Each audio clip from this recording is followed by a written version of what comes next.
आदरणीय डॉक्टर फहद नगरामी साहब, यहाँ पर जिनके अन्य जो पदाधिकारी टीचर्स संदीप जी, तिवारी जी, जायसवाल साहब और सभी उपस्थित महानुभाव, विद्यालय के कार्यक्रमों में इंस्टीट्यूट या टेक्निकल स्टडीज के बच्चों के बीच में जाकर एक अलग आनंद होता है। और आज मुझे खुशी है कि सुदूर क्षेत्र में लखनऊ के डॉक्टर नगरामी ने बड़े व्यवस्थित तरीके से यहाँ पर इंजीनियरिंग की और मैनेजमेंट की कक्षाओं को संचालित किया है। डॉक्टर फहद नगरामी साहब के पूज्य पिताजी डॉक्टर यूनुस नगरामी साहब अरबी के एक बहुत बड़े विद्वान पूरे भारतवर्ष कि जब मैं कॉमर्स डिपार्टमेंट में प्रोफेसर था, टीचर था, तो अब आपको चेहरे से देखकर अलग लग रहा होगा, नगरामी साहब बहुत बुजुर्ग नहीं है, ये विद्यार्थी थे उस समय। जब मैं 87 में लेक्चरर हो गया तो 90 में ये बीकॉम कर रहे थे। तो इस हिसाब से आपने शिक्षा के क्षेत्र को नहीं छोड़ा और आज आप अपने विद्यार्थियों में एक परिवर्तन की आस जगाई है। समय बदला है और समय के साथ साथ हमारी प्राथमिकताएं बदली हैं। हम सब जानते हैं, ये मेरा परिचय दे रहे थे तो मैं हार्वर्ड में पढ़ा नहीं हूँ, गया हूँ, मेरा लेक्चर हुआ है। मैं पढ़ा लखनऊ यूनिवर्सिटी में ही हूँ और लखनऊ यूनिवर्सिटी से ही बचपन में एक निश्चय किया था मैंने। जब मैं कक्षा नर्सरी में संभवता था तो मैं फर्स्ट आया था। तो फर्स्ट आने पर मुझे एक ज्योमेट्री बॉक्स मिला था जिसके अंदर प्रकाल था, वहाँ की एक स्केल थी, पेंसिल थी और डिब्बा लेकर जब मैं घर में आया तो मैंने अपनी माँ को दिखाया। मेरी माँ बोली कि बेटा इसको संभाल कर रखना और सुबह इसकी पूजा करना। मैंने बोला क्यों? बोले ये तुम्हारे जीवन में आगे ले जाएगा, जब जब तुम इसको देखोगे तुम्हारे जीवन का पहला पुरस्कार है, तब तक तुम्हें और अच्छा करने की प्रेरणा मिलेगी। और आज सुबह मैं उठता हूँ, वो ज्योमेट्री बॉक्स में जंग सा लग गया होगा, लेकिन आज रखा हुआ। जब सुबह उठने के बाद मैं पूजा करता हूँ तो पहले उसको प्रणाम करता हूँ। आज अगर आप मेरे घर पर देखो तो इतने बड़े बड़े पदों पर रहने का अवसर, सौभाग्य मुझे ईश्वर ने दिया है कि आज कम से कम 1 से 2 ट्रक शायद मोमेंटो रखा होगा, 2-3 कमरे मोमेंटो भरा होगा, लेकिन उसकी वैल्यू इतना नहीं है। वैल्यू किसकी है? उस छोटे से ज्योमेट्री बॉक्स की। मैंने आप सबसे क्यों कहा इस चीज को? एक लक्ष्य बनाकर जो चलता है जीवन में उसको जरूर वो प्राप्त करता है। एक जो प्रेरणा अंतर्मन में आप मान लो, अपनी मां को गुरु मान लो, अपने पिता को गुरु मान लो, अपने गुरु को ही गुरु मान लो और एक आदर्श में अपने को आइडियल किसी को मान लो और उस आइडियल को मानते हुए उसके रास्ते पर अगर आप चलो और आप उस रास्ते में भटको नहीं, तो कोई भी सफलता ऐसी नहीं है कि जो आप प्राप्त ना करो। नहीं आया एमकॉम से लेकर पीएचडी तक का, डीपीए तक का, दुनिया के तमाम देशों में मेरे लेक्चर हुए और दुनिया के कई देशों में जाने के बाद मुझे वहां के एजुकेशन सिस्टम को देखने का अवसर मिला। भारत की जब शिक्षा नीति बन रही थी तो उसकी सलाह देने में कई अवसरों पर मैं भी भारत सरकार के उस प्रयोजन में सम्मिलित हुआ। कैसी पॉलिसी होनी चाहिए स्टूडेंट के लिए, तो उसमें मैंने पाया कि बच्चे को पढ़ते पढ़ते रोजगार परक शिक्षा उसके साथ में हो। वो पढ़े और पढ़ते पढ़ते जब पढ़कर निकले तो उसको डिग्री लेकर इधर उधर घूमना ना पड़े, उसको रोजगार मिले, एम्प्लॉयमेंट मिले। और इसके लिए तमाम प्रकार के हम लोगों ने विकल्प खोजे थे। भी यूजीसी ने परसों नर्सों को एक प्रकल्प निकाला है और उसमें जैसे संगीत अभी राहुल गा रहे थे, बहुत अच्छा गा रहे थे, अभी यहाँ कृष्ण राधा का भी प्रयोजन होने वाला है, बहुत अच्छा होगा ऐसा मुझे लगता है। और आपकी ये तनिष्का इतनी अच्छी, यहाँ पर तनिष्का गुप्ता ही नाम है ना बेटा? तो इतना अच्छा ये संचालन कर रही थी। प्रतिभा खेल में हो सकती है, प्रतिभा संगीत में हो सकती है, प्रतिभा क्राफ्ट को बनाने में हो सकती है, प्रतिभा आर्ट्स में हो सकती है, प्रतिभा किसी और चीज में हो सकती है। हम लोगों ने एजुकेशन पॉलिसी में किया कि जो जिस क्षेत्र में अव्वल हो, राष्ट्रीय और अंतरराष्ट्रीय पुरस्कार मिलता हो, तो उसको बगैर डिग्री का, चाहे वो एक भी क्लास ना पढ़ा हो, बगैर डिग्री के वो प्रोफेसर बन सकता है 3 साल के लिए। ये एक नया प्रोफेसर हम लोग शुरू किया है। आप जिस क्षेत्र में जाना चाहते हो उस क्षेत्र में जाओ और सोचो कि मुझे करना क्या है। मैं मैसाचुसेट्स गया था अमेरिका में, और वहां पर मैंने देखा ऐसे विद्यार्थी से आप लोग बैठे हो, ऐसे सारे लोग बैठे थे, इलेक्ट्रॉनिक ब्लैक बोर्ड था। और मैं उस देश में गया तो अब पता चला कि 27% टीचर हिंदुस्तान के हैं, 25% डॉक्टर हिंदुस्तान के हैं, 23% इंजीनियर हिंदुस्तान के हैं। मुझे लगा सारा हिंदुस्तान आके अमेरिका में बस गया और अमेरिका नंबर 1 बन रहा है। तो मैंने वहां पर ऐसे ही क्लास चला, तो उसमें जापान के लोग थे, जर्मनी के लोग थे, ऑस्ट्रेलिया के थे, इंग्लैंड के थे, अमेरिका के थे। पीछे देखा तो 2 इंडियन भी दिखाई पड़े। एक सरदार जी का साफा था, इसलिए मैं समझा इंडियन होगा। एक हाथ में कलावा सा बांधे था और टीका लगाया था, तो मैं समझा दोनों इंडियन होंगे। सबसे पीछे बैठे थे, आगे सारे लोग अलग अलग देशों के बच्चे बैठे। मैं वहां का एजुकेशन सिस्टम को अध्ययन कर रहा था। मैं यूथ पॉलिसी बना रहा था उसमें भारत सरकार की, और मैं युवा आयोग का भारत सरकार का मेंबर था। तो उस समय मैंने देखा कि जैसे अमिताभ बच्चन बोलते हैं कि कौन बनेगा करोड़पति, और अमिताभ बच्चन कौन बनेगा करोड़पति में प्रश्न पूछते हैं, उसके बाद एक ऑप्शन होता है कि अगर आपका उत्तर ना आए तो आप किसी से जाके पूछ लो, तब भी आपको नंबर मिलते हैं। वहां का एग्जाम हो रहा था और एग्जाम में ऑप्शन था कि अगर आपको कोई प्रश्न का उत्तर नहीं आता तो आप जाके पीछे पूछ लो।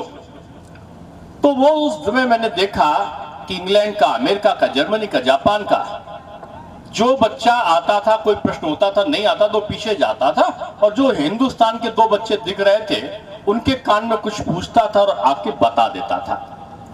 जब उनका प्रश्न आवर समाप्त हुआ तो मैंने मुझसे पूछा बच्चों से, यू आर इंडियन? सर मैं भारत का हूं। कहां के हो? गुजरात का हूं। दूसरे ने कहा मैं लखनऊ का हूं। मुझे अच्छा लगा। मैंने उन दोनों से कहा कि पूछते क्या है?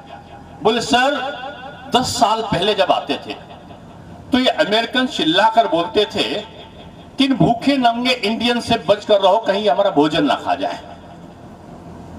मैंने कहा अब? बोले अब ये कहते हैं कि इंडियन से बच के रहो, कहीं हमारे यहाँ का एम्प्लॉयमेंट ना खा जाए, एम्प्लॉयमेंट ना ले जाए। मैं क्यों? बोले कि आज ये ढूंढते हैं कोई कठिन से कठिन प्रश्न हो किसी भी यूनिवर्सिटी में अमेरिका के, तो वो लोग इंडियंस को ढूंढते हैं। अगर उनके प्रश्न का उत्तर कोई ना दे सके तो वो समझते हैं कि इंडियन के पास जाओ, इंडियन हर प्रश्न का जवाब दे देगा क्योंकि वो सबसे ज्यादा बुद्धिमान होता है। ये वो सोचते हैं कि भारत के लोग सबसे ज्यादा बुद्धिमान होते हैं, वो सोचते हैं। और हम क्या सोचते हैं? Western culture. क्या हम उठे, हमारे जन्मदिन आया, कल मदर्स डे था, Mother's Day, international Mother's Day, कभी फादर्स डे, कभी फ्रेंड्स डे। अरे हिंदुस्तान में इसकी जरूरत क्या है? ये तो वहां पर होता था जहां पर माता और पिता का संबंध बड़ा खराब होता है। यहाँ तो अम्मी और अब्बू तो रोज साथ में होंगे, अब डैडी और मम्मी साथ में होंगे। लेकिन वहां क्या है? बच्चा पैदा हुआ तो माता और पिता ने उसको शिशु संरक्षण गृह में डाल दिया, थोड़ा बड़ा हुआ बोर्डिंग में डाल दिया, पढ़कर जब आया तो नौकरी मिल गई, नौकरी करते करते उसकी वहीं पर शादी हो गई, शादी होकर जब घर आया था ये बूढ़े जो माता पिता हैं, इन्होंने मुझसे तो कुछ किया नहीं, उनको वृद्धाश्रम में डाल दिया। और पता चला कि उनका परिवार जो है वो अपने लिए नहीं होता, उनका परिवार नहीं, उनका बाजार है, उनका जीवन बाजार है जहां सब कुछ बिका हुआ है। हिंदुस्तान में सबसे बड़ी बात जो है कि हम परिवार है, परिवार में सब एक दूसरे के लिए, हम एक दूसरे के लिए काम करते हैं, यही हमारी विशेषता है। और उसलिए मैं कह रहा हूं कि आज हम मनाते क्या है? हमने पता चला कि आज जन्मदिन हो गया तो लंबा सा चाकू लिया है और अंडे वाला केक आया और काट काट के 7 साल के हुआ बच्चा तो 7 मोमबत्ती को बुझा दिया, अब बुझा के कह दिया हैप्पी बर्थडे टू यू। क्यों? जीवन में प्रकाश होना चाहिए और हमने जीवन में अंधकार कर दिया। ये अंग्रेजों की संस्कृति है ना, काटो और बांटो, अलग अलग करो और विभाजित करो, उस संस्कृति को हम लोग मान लेते हैं। हमारे वहां क्या था? मुस्लिम में भी अच्छा होता है कि हम अपने वालिद का, अपनी खाला का, अपनी अम्मी का आशीर्वाद लेते हैं, उनको आदाब और सलाम वालेकुम करते हैं। और हिंदुओं में क्या होता है कि हमारे वहां तो क्या होता था, अलग अलग बूंदी होती थी, नुक्ती, मोतीचूर का लड्डू होता था अलग अलग। हमारी अम्मा क्या करती थी, आपस में जो अलग अलग है उनको एक में मिला लेती थी। सत्यनारायण भगवान की कथा हो गई, कथा होने के बाद जाके पैर छुआ, बेटा जीते रहो का आशीर्वाद मिला, और वो अलग अलग बूंदी को एक में करा लिया। फिर बोली, जाग भगवान के सामने दीपक जलाया ना, तुम्हारे जीवन में प्रकाश हो जाए। हमारे जो फूकते थे वो अलग अलग बूंदी को हम एक में मिलाते थे। वो केक जो एक में होता था वो काट काट के बांट बांट के अलग करते थे। ये पाश्चात्य संस्कृति काटने की और बांटने की है। ये हिंदुस्तान की जो संस्कृति है ये आपस में अलग अलग बूंदी को जैसे मिलाते हैं एक में करने की है। इसलिए सब कुछ करो, अपनी संस्कृति को, अपनी सभ्यता को मत भूलो। और मैं हमेशा कहता था, जब मैं शिक्षा मंत्री था तो मैंने कहा मदरसों का मैं आधुनिकीकरण करूंगा। लोगों ने कहा ये तो लगता है कि ये सांप्रदायिक हो जाएगा। मैं टीचर हूं, मैं टीचर की नगजर में कोई भी जाति और संप्रदाय नहीं होता है। मुझे वलीउल्लाह खान साहब छठे में, मुझे जुबली कॉलेज में था, मुझे संस्कृत पढ़ाते थे और मैं गुरु कह के उनका प्रणाम करता था। नहीं है ये बात, जो टीचर है वो टीचर है, टीचर की कोई जात नहीं होती, टीचर का एक ही धर्म है कि गुरु है वो। और जब मैं वहां पर गया तो मैंने वहां का मदरसों में मैंने कहा कि मदरसों की डिग्री क्या है, तो बदला मदरसों में जो डिग्री है उससे ना तो पासपोर्ट बनता है, ना ही उसमें जो है वो कहीं पे सरकारी नौकरी मिल सकती है, ना वो विदेशों में जाकर कोई मान्यता हो सकती है। मैंने क्यों? बोले उसमें आधुनिक शिक्षा नहीं पढ़ाई जाती, और आधुनिक शिक्षा नहीं पढ़ाई जाती उसका रजिस्ट्रेशन नहीं होता, उनका कोर्स स्ट्रक्चर ऐसा नहीं जिसको उसको मान्यता दी जा सके। मैंने कहा ऐसा नहीं, ये अन्याय है, एक बहुत बड़ा वर्ग पढ़ने से वंचित हो जाएगा। ये क्यों है कि वो दर्दोजी का ही काम करे, वो पंचर का ही काम करे, उसके हाथ में कलम नहीं हो सकती क्या? उसके हाथ में कंप्यूटर नहीं हो सकता क्या? मैंने कहा एक हाथ में पवित्र कुरान हो, एक हाथ में कंप्यूटर हो, 5 बत्ती अजान पढ़ो, कोई बात नहीं, तालीमी शिक्षा लो, कोई बात नहीं है, लेकिन विज्ञान भी पढ़ो, अंग्रेजी भी पढ़ो और सारी चीजें पढ़ो। कल ICSE का रिजल्ट निकला है, मोहम्मद तारिक लखनऊ का बच्चा टॉप किया है। नहीं कर सकता क्या? जब हाथ में उसके शिक्षा दोगे ना, उसके मन में नफरत नहीं प्यार भरो, उसके हाथ में हुनर के साथ साथ कलम दो, तब बच्चा आगे बढ़ेगा। मैं नगरानवी साहब को बहुत साधुवाद इसलिए दे रहा हूं कि आपने इंस्टीट्यूट खोला इंजीनियरिंग का और सभी जाति धर्म के लोग आके यहाँ पर सीख रहे हैं। यही देश की तरक्की का एक रास्ता है। देश आगे तभी बढ़ सकता है जब मिलकर हम तरक्की के लिए एक मुहिम चलाएं। और आज प्रधानमंत्री दुनिया में जाते हैं, सीना ठोक कर लोग, पहले जो हिंदुस्तानियों को भूखा नंगा हिंदुस्तानी भीख मांगने वाला कटोरा वाला दिखाता था अमेरिका, आज वो वैक्सीन 120 देशों को वैक्सीन बांटने वाला हिंदुस्तान दिखाई पड़ा है। आज अमेरिका में 25 लाख लोग मरे थे और 25 लाख लोग जब मरे तो अमेरिका से अब टीका नहीं मंगाया गया हिंदुस्तान में, इंग्लैंड से, जापान, जर्मनी से टीका नहीं मंगाया गया, प्रधानमंत्री ने यहीं पर टीका बनवाया। और जब टीका बनकर तैयार हुआ तो लोगों ने कहा 130 करोड़ को कैसे लगेगा, और चुटकी बजाकर पूरे देश में 15 दिन में सबके टीका भी लग गया, लोग बचने लगे। तब क्या हुआ, अमेरिका ने चिल्ला कर कहा मुझे भी पैरासीटामॉल और कौन कौन सी दवा का नाम किया, हिंदुस्तान से मुझे भी आप भेजिए, अगर आप नहीं भेजेंगे तो संबंध खराब हो जाएगा। जिनके आगे हम कटोरा फैलाते थे वो हमारे आगे कटोरा लेकर आ गए। कौन सा अमेरिका? जो अमेरिका आपके वालिद लोगों को, आपके पिता लोगों को, आपके पापा लोगों को पता होगा कि एक समय ये भी था 20 साल पहले, जब गेहूं हमको मंगाना पड़ता था, चावल हमको मंगाना पड़ता था। अमेरिका में जब चावल, गेहूं सड़ जाता था, लाल रंग का गेहूं, और सड़ा हुआ जो गेहूं था उसको लेने के लिए हिंदुस्तान का व्यक्ति मजबूर था। क्यों? क्योंकि हमने अपने पर विश्वास नहीं किया। हम खड़े हुए, हम जात के आधार पर लड़ते रहे, हम धर्म के आधार पर लड़ते रहे, हम क्षेत्र के आधार पर लड़ते रहे। हमने चुनौती नहीं मानी शिक्षा को कभी, हमने चुनौती नहीं मानी स्वास्थ्य को कभी। हम देश में रहने के बाद भी गांवों में शौचालय नहीं थे, गांवों में गैस का सिलेंडर नहीं था, धुएं से लोग करते थे, गांव में पक्का मकान नहीं था, गांव में बिजली नहीं थी। 6 साल में कैसे हो गया, 7 साल में कैसे हो गया?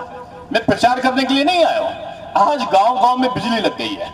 आज गांव के अंदर इंटरनेट पहुंच गया 7 साल में। आज गांव के अंदर लाइब्रेरी बन रही है, गांव के अंदर इंस्टीट्यूट बन रहे हैं, गांव की पक्की सड़क आज शहर की मुख्य सड़क से मिल रही है।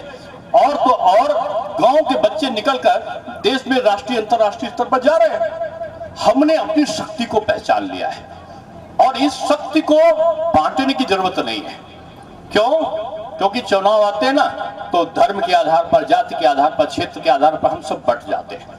हमारी प्रतिभा और हमारी मेधा शक्ति इधर उधर चली जाती है। इसलिए मैं बच्चों हमेशा कहता हूं कि जुनून पैदा करो मन में, काहे का, सबसे आगे बढ़ने का।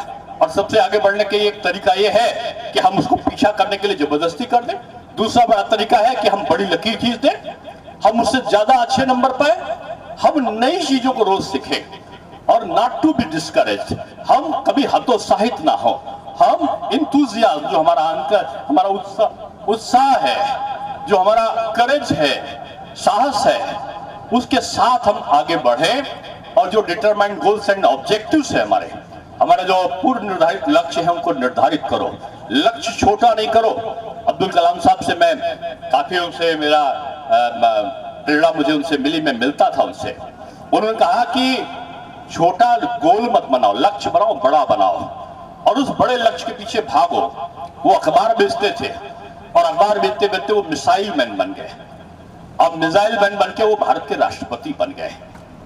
अब तो मिसाइल मैन क्या, अब तो इस्माइल मैन बनाने में बड़ा मुश्किल लगता है। अब आज की खुशियां कहां खो गई हैं? ये आधुनिक जीवन ने, ये मोबाइल बाबा ने, ये इलेक्ट्रॉनिक चैनल से हमारे जीवन को प्रदूषित कर दिया है। गांव की साया, बागों में बचते हुए बच्चे और अपने परिवार के साथ घूमते हुए लोग, एक दूसरे से हंसते खिलखिलाते हुए लोग, ये चाचा, ये ताई, ये ताऊ, ये मौसा, ये मौसी के संबंध खो गए। ये त्योहार जो ईद होता था, होली मिलता था, गले मिलते थे, जाते थे, अब तो कम हो गया है। पहले पापड़ बनते थे, भुजिया बनती थी, गुजिया बनती थी, गुजिया 56 भोग की बन गई, भुजिया बीकानेर की बन गई, पापड़ लज्जत के पापड़ बन गए। और अब जो गले मिलने का था वो इस SMS में हैप्पी होली हो गई। हम अपने खुशी को भूलते जा रहे हैं। क्यों? क्योंकि आज ये मोबाइल ने, मुझे एक अच्छा किस्सा आता कि मैं महापौर से डिप्टी CM बन गया। मेरे एक दोस्त ने मुझे घर पे फोन किया कि डॉक्टर साहब आप देखो, मेरा बच्चा जो है कुछ नंबर कम पाया है, और नंबर कम पाया है तो रो रहा है, आप आके समझाओगे, बताओगे कि आप कैसे नंबर ज्यादा लाते हो तो खुश हो जाएगा। हम अपने दोस्त के वहां पहुंचते हैं। एक विश्वविद्यालय BSU के एक प्रोफेसर थे, अंग्रेजी के, वो आए थे। हम लोग वहां पूजा थी, वो धोती कुर्ता पहने थे, मैं पैजामा कुर्ता पहन के पहुंच गया। तीसरे दोस्त के वहां मेरा PA टाई लगाए हुए, जींस पहने हुए था। हम 2 लोग, मतलब 2 दोस्त, अपने तीसरे दोस्त के वहां पहुंचते हैं। वो दोस्त जोर से आवाज लगाता अपने बेटे को, बेटा देखो अंकल आए हैं। बेटा रोता हुआ निकलता है, आंसू पोंछता हुआ, मेरी तरफ नहीं देखता, मेरे दोस्त की तरफ नहीं देखता, वो मेरे PA की तरफ देख के कहता है अंकल गुड मॉर्निंग। बोले बेटा ये भी अंकल है? बोला अंकल नहीं, पंडित जी हैं। अब पंडित जी बन गए वेशभूषा से। अब बच्चे को हमने पढ़ाया ऐसा था ना कि वो, मैंने कहा क्यों रो रहे हैं? उन्होंने कहा इसकी सालगिरह है। और देखिए जी, उनकी पत्नी से मैं पूछ रहा था, भाभी क्यों रो रहा है बेटा, इसकी सालगिरह है आज। बोले ये जीन्स मांग रहा था और इसके पापा जीन्स ला के नहीं दिए।